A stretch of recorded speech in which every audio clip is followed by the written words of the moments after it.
people say there's a little bit of controversy here and there, whatever it may be. Sometimes I wonder from a journalistic side that sometimes controversy stimulates publicity, which stimulates fun, I hope so. ticket sales. Let's not be, I'm not naive about these sort of things. I do get it. Today I'm going to focus on why a book first published in 1997 is still relevant and therefore being adapted today. At first I thought it was rather frightening that the critiques of the economic and religious systems of 1997 are still as, if not more, relevant today, 23 years later. You failed. Your project lies in ruins. Yes. As our world becomes more secular, less focused on the religions of old and more focused on the religions of today, you would think, naturally, books like Pullman's Dark Materials series become less relevant to be adapted to the mainstream medias of film and television. At first I thought the main reason for its adaptation today in 2020 was maybe a direct response to the Christian community's response to the burning down of Notre Dame. Despite the vast differences in the level of development of our world versus Lyra's, the power of the Catholic Church is one constant.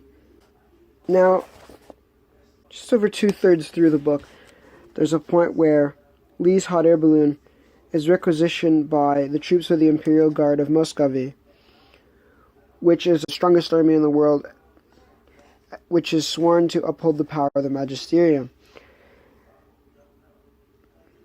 And what Lee does is he shows a ring, which is a token of the church, and only then is he able to basically get the right to use his balloon again. So I think the church's power in this instance can be more likened to that of the pre-Third Amendment America.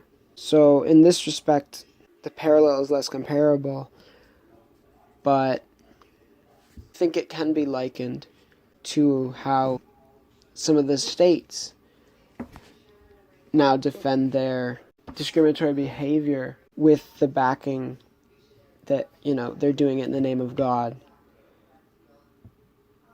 Which is, of course, an issue. Like, there's a separation of the church and the state that took place in 1700 something, but maybe that's the critique that Pullman's trying to draw from. But the more I read of this series, the more I realize that the relevance of Pullman's story to today is his criticism of large institutions and their power. It questions power. And the best known example of this that comes to mind for me anyways is the massive global corporations that try to expand to every corner of the globe. As this is the talking point of the book that is the most relevant to today's world, I think it comes as no surprise that HBO's adaptation of the series grows the magisterium's influence to a global scale. Whereas in the first book, the magisterium is the world of the books parallel to corrupt institution, in the second book, this role is replaced by the guild, in large part, as seen by a section on page 145 in my version of the book, where the guild is described as men who know all kinds of things, philosophy, alchemy, all kinds of things they know. It's also mentioned that, to quote page 146, the poor people do all the work and the guildmen just live there for nothing. Do not obey me. We will have an argument which I will win. Don't! Please, it hurts! Which is, of course, a parallel to the working class versus the ruling class. The sacrifice of the few for the many. How many more children have to die before we get it right? This point is furthered by a quote on page 135. All the trust and all the virtue fell the world when the spectres came. The things that we all agree are bad things. Which, of course, reflects many of the working class discontent with the ruling class. But I imagine the show may just attribute this to the magisterium, along with many other actions the guild made in the story, so that the worlds of HBO's series have had one enemies for the history of all the worlds: the magisterium. We'll see, though. Well, that's all I have for you all today. As always, remember, constructive criticism is imperative. Be kind to one another.